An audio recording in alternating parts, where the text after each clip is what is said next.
మనం ప్రార్థన చేస్తున్నాం, చక్క చక్క చక్క చక్క ప్రార్థన అవసరాలన్నీ టక టక టక చదివేసావు నువ్వు. కానీ దానికి ముందు ఏముండాలి? దేవుని వాక్యం అనేటువంటి పదును కలిగినటువంటి వాడి అయినటువంటి ఖడ్గం ఉండాలి. దాన్ని నువ్వు పలికి అప్పుడు నువ్వు నీ ప్రార్థన అవసరత చెప్పు. అప్పుడు ఏమవుతుంది? శత్రువు సులభంగా నీ మాటలకు దడిచి పారిపోయేటువంటి అవకాశం ఉంది. నీకేదో కావాలి, నువ్వు అడుగుతున్నావు, నీకు అవసరం ఉంది, అది ఏదైనా సరే నువ్వేమంటున్నావు? విసిగిపోయినప్పుడు విసుగు నువ్వు ప్రదర్శించక, ఏమోనండి దేవుని చిత్తం కాదేమో, వదిలేయండి అంటే నీ కోరిక తీరలేదు, నీ అవసరత తీరలేదు, నీ కష్టం తీరలేదు. ఇప్పుడు ఏమంటున్నావు? దేవుని చిత్తము కాదేమోనండి. నీకు దేవుడు చేస్తాడని నమ్మకం ఉంది. ఎలాగా? ఏమో సార్, వాళ్ళు చెప్పారు సాక్ష్యం, వీళ్ళు చెప్పారు సాక్ష్యం, నేను కూడా అదే అడుగుతున్నా. ఇప్పుడు ఈ నమ్మికతో పాటు నీకేం ఉండాలి? వాక్యం యొక్క గ్రహింపు ఉండాలి, వాక్యం యొక్క ప్రత్యక్షత నీ దగ్గర ఉండాలి. అప్పుడు నువ్వు ధైర్యముగా అడగలుగుతావు. ప్రార్థన అంటే విజయము పొందేటువంటి పరిస్థితిలోకే మనం ఉండాలి. చేసే ప్రార్థనకి అలవాటు అయిపోయింది అనుకోండి, ఉపయోగం లేదు. సమస్య అదే. మనకేంటంటే ప్రార్థనలు అలవాటైపోయాయి. క్రైస్తవ్యం ఇప్పుడు నీరు గారిపోవడానికి కారణం ఏంటంటే అలవాటైపోయినటువంటి ప్రార్థనలు. మనకి ఆయుధాలు ఏంటి ఇప్పుడు? నోటి మాటే. ఆ మాట దేవుని వాక్యమై ఉండాలి. ఆ వాక్యము నీ హృదయములో నిండి ఉండాలి. అప్పుడు నువ్వు పలికితే చాలు, శత్రువు నీ నుంచి దూరం అయిపోతాడు. 54:14 చూడండి. నీవు నీతిగల దానవై స్థాపింపబడదు, నీవు భయపడనక్కర్లేదు, బాధించే వారు నీకు దూరముగా ఉంది. హల్లెలూయా. ఏం చెప్తుంది వాక్యం? నీవు నీతి గల దానివై స్థాపింపబడదు అంటే యు ఆర్ ఎస్టాబ్లిష్డ్. హల్లెలూయా.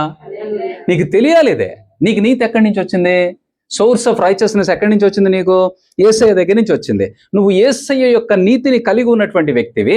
నువ్వు స్థాపించబడ్డావు, స్థిరపరచబడ్డావు. ఇక నిన్ను కదిపేది ఎవరు అసలు? నువ్వు ఎందుకు భయపడుతున్నావు? ఈ మాట అర్థం కాక మనకి అసలు ప్రతిదానికి భయమే.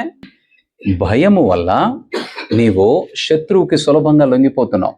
నీలో ధైర్యం ఉంటే, నీలో దేవుని వాక్యం ఉంటే, ఏం చెప్తుంది వాక్యము? నీవు నీతి గలదానివై. కాబట్టి నువ్వు భయపడిన అవసరం లేదా? నువ్వేం ఆలోచన చేస్తున్నావు? చాలా సందర్భాలలో భయముతోనే మనం ప్రార్థన చేస్తాం. నువ్వు భయంతో ప్రార్థన చేస్తున్నావు అంటే దాని అర్థం ఏంటి? శత్రువు ముందు నిలబడి నేను ఓడిపోయానని చెప్పడమే. యుద్ధం చేసి ఓడిపోతే వీరమరణం. అసలు యుద్ధం చేయకుండానే ఆయుధాలు అప్పగించి వచ్చేస్తే ఎందుకు? నీకు తెలియట్లేదు నీ సోర్స్ ఏంటో. You are a righteous man, you are a righteous woman. నీవు నీతి గలదానివై స్థాపించబడ్డావు. అది క్రీస్తుని బట్టి నీకు అనుగ్రహించబడిందే. ఇక నిన్ను ముట్టేవాడు ఎవడు లేడు. ఎవడైనా నీ దగ్గరకు వచ్చి నువ్వు ఎలా నా మీదకి వస్తావురా అని అంటే నువ్వేం చెప్పగలవు? నేను క్రీస్తు యొక్క నీతిని బట్టి నీ మీదకి వస్తాను రా అని చెప్పగలవు. మరి ఈ వాక్య ధ్యానం ఏది నీ దగ్గర? అప్పుడు ఏమవుతుంది? నీకు వాక్య ధ్యానము లేకపోతే విశ్వాసము జారిపోతా ఉంటుంది. జ్వరం వస్తే చాలు, నువ్వు ఎక్కడి దాకా ఆలోచిస్తావు? వెంటిలేటర్ దాకా ఆలోచిస్తావు. చిన్న చిన్న విషయాలకి నువ్వు పెద్ద పెద్దగా ఆలోచిస్తున్నావు అంటే దాని అర్థం ఏంటంటే నీవు శత్రువు ఎదుట నిలబడలేక పారిపోతున్నావు. దేవుడేమో నేను నీకు నా అధికారాన్ని ఇచ్చాను, నీకు వ్యతిరేకంగా వచ్చినటువంటి వారందరితో నీకు విరోధముగా రూపొందింపబడిన ఆయుధములన్నీ వర్ధిల్లవని చెప్తుంటే నువ్వేమో భయపడుతున్నావు. నీకు వస్తున్నవే నీ సమస్యలు, అవే నీ వ్యతిరేకంగా నీకు వస్తున్నటువంటి సమస్యలన్నీ నీకు విరోధముగా రూపొందించబడిన ఆయుధాలు. నువ్వేం చేయాలి? నువ్వే భయపడి ముందే పరిగెత్తుతున్నావు. దేవుడేమో అవి వర్ధిల్లవని చెప్తున్నాడు. నీ దాకా రాదదే, నువ్వు నిలబడి చాలంతే.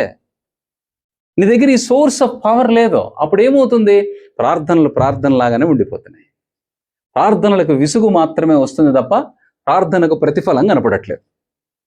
సో దేవుని వాక్యము నీతో ఏం మాట్లాడుతుందో నువ్వు గ్రహించగలిగితే ఆ వాక్యం యొక్క శక్తిని బట్టి నువ్వు విజయం చూస్తావు.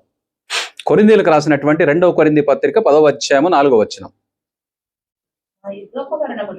మా యుద్ధోపకరణములు ఏం చెప్తున్నాడు ఆయన? మా ఆయుధాలు శరీర సంబంధమైనవి కావు. శరీర సంబంధమైన ఆయుధాలు ఏంటి? మీ నోరు వేసుకొని పడిపోవడమే. మీ బుర్ర ఏం చెప్తా ఉంటుంది? అది ఏదో చెప్తా ఉంటుంది. అది నువ్వు ఇలా చెయ్యి, అలా చెయ్యి, ఆడికి ఫోన్ చేయి, ఈడికి ఫోన్ చేయి. మా యుద్ధోపకరణములు శరీర సంబంధమైనవి కావు గాని దుర్గములను పడద్రోయజాల. చాలినంత బలము కలిగినవి. ఇప్పుడు నీ యుద్ధోపకరణములేంటి? నువ్వు నీ శరీర సంబంధమైనటువంటి యుద్ధోపకరణాలు ఉపయోగిస్తే ప్రయోజనం లేదు. నీ ప్రయత్నాలు నువ్వు చేసేస్తే ప్రయోజనం లేదు. నీ ఆలోచన ప్రకారం నువ్వు పరిగెడితే ప్రయోజనం లేదు. నీకు కావలసిందేంటి? దేవుని యొక్క ఆయుధాలు కావాలి. దేవుని యొక్క ఆయుధాలు ఏంటో ఎఫెసీ పత్రికలో మనకు చెప్పబడ్డాయి. సో మన శరీర సంబంధమైనటువంటి యుద్ధోపకరణముల వలన మనము ఏ ప్రయత్నము చేసినా కూడా దాని వలన వచ్చేటువంటి ప్రతిఫలం శూన్యం. దేవుని వాక్యములకు అంత శక్తి ఉంది. నీ శత్రువుని ఎందుకు నాశనం చేయలేడు ఆయన? నువ్వు ఆ వాక్యమును ధ్యానించినప్పుడే, ఆ వాక్యం యొక్క శక్తిని బట్టి నువ్వు ప్రార్థన చేసినప్పుడు నీ ప్రార్థనకు నువ్వు ప్రతిఫలాన్ని చూడగలుగుతావు. ఎఫెసీ 6:16.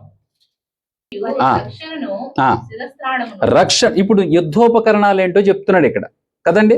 శరీర సంబంధమైనటువంటి యుద్ధోపకరణాలు ఉపయోగం లేదు. ఇప్పుడు నీకు కావలసిన యుద్ధోపకరణాలు ఏంటి? రక్షణను, శిరస్త్రాణమును, దేవుని వాక్యం అనేటువంటి ఆత్మ ఖడ్గమును ధరించుకొని, ఆత్మ వలన. చూడండి ఇక్కడ నీ దగ్గర ఏముండాలి ఇప్పుడు? సోర్స్ ఆఫ్ స్ట్రెంగ్త్ ఏంటి? ఆత్మ వలన. ఈ ఆత్మ నీకు ఎప్పుడు వస్తుంది? రక్షణ పొందుకున్నప్పుడు, దేవుని వాక్యమును నువ్వు ధ్యానిస్తూ ఉన్నప్పుడు. ఇప్పుడు ఆత్మ యొక్క సపోర్ట్ నీకు వస్తుంది. ఇప్పుడు ఏం చేస్తావు నువ్వు? ఆత్మ వలన ప్రతి సమయమందును ప్రతి విధమైన ప్రార్థనను విజ్ఞాపనము చేయొచ్చు.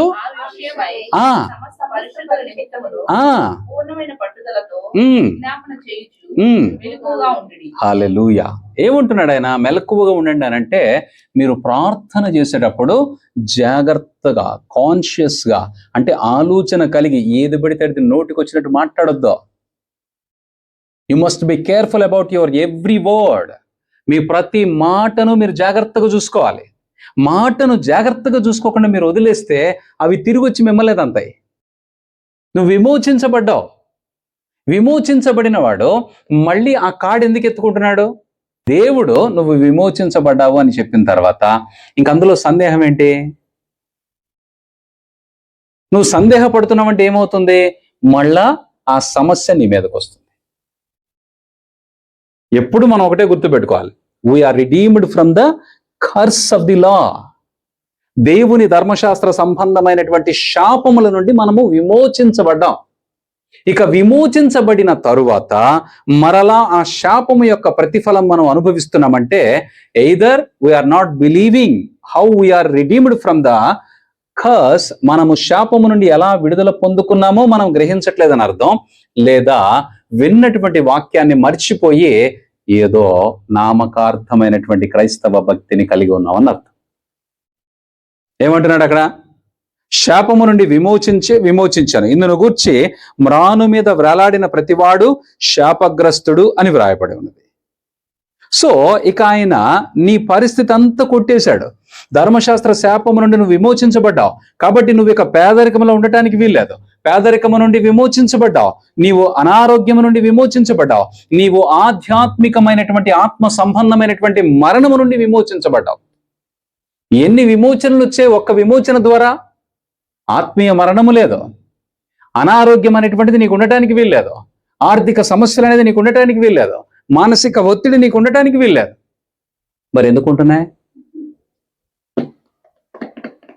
విమోచించబడ్డాను అనేటువంటి నమ్మకం నీకు లేదు. వాక్యం ఏం చెప్పింది? ధర్మశాస్త్రం యొక్క శాపము నుండి విమోచించను. దానిని ఆలోచించి ఐ హావ్ బీన్ రిడీమ్డ్, నేను విమోచించబడిన వ్యక్తినే, నిత్య జీవమునకు వారసుడివి, నిత్య జీవమునకు వారసురాలివి. ఇప్పుడు నువ్వు ప్రార్థన ఎలా చేయాలి? బతిలాడతావా? నీ లోపల ఆ ధైర్యముతో ప్రార్థన చేయాలి. Yes Lord, I'm redeemed through your blood. మీ రక్తము ద్వారా నేను విమోచించబడ్డాను. నాకు నిత్య జీవమే తప్ప నిత్య మరణమును గురించినటువంటి ఆలోచన నాకు లేదు. నిత్య మరణాన్ని గురించినటువంటి ఆలోచన కలిగిన వారు ఎప్పుడు భయపడుతూ ఉంటారు, ఎప్పుడు బెదిరిపోతూ ఉంటారు, సమస్యలను చూసి తొందరపడిపోతూ ఉంటారు, ఆతృత పడిపోతూ ఉంటారు. నిత్య జీవమును గురించి అవగాహన కలిగినటువంటి వారు దేనికి భయపడరు. They use to welcome it. Okay, మరణం ఎప్పుడు? ఏమండి, చావుకి భయపడినోడిని ఇంక మనం ఏం చేయగలుగుతాం చెప్పండి? మనకి నిత్య జీవమని దేవుడు చెప్తే నువ్వు ఎందుకు భయపడుతున్నావు? ఆ నిత్య జీవమును బట్టి దేవుని యొక్క అధికారాన్ని మనం ఈ భూమి మీద అనుభవించేటువంటి వ్యక్తులుగా ఉండాలి. ఎన్ని సంవత్సరాలు నువ్వు నీ సమస్యకు పరిష్కారము దొరకకుండా ఉంటున్నావో అన్ని సంవత్సరాలు నువ్వు సాతానికి నువ్వు బానిసగా ఉన్నట్లే కదా.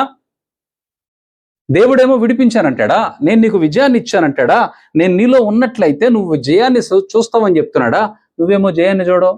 వాక్యమేమో రెండంచుల వాడి అయిన పదును కలిగినటువంటి కత్తి అంటది. మరి మన వాక్యం ఏం చేస్తుంది? పని చేయట్లేదు.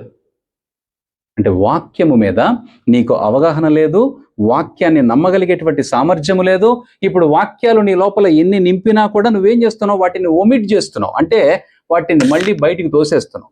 లోపల ఉంచుకోవాల్సిన వాటిని బయటికి తోసేస్తున్నావు. బయటికి తోసేయవలసిన వాటన్నిటినీ, ఆలోచనలన్నిటినీ లోపల పెట్టు. ఇప్పుడు ప్రార్థన చేస్తానంటావు. ఏం ఉపయోగం?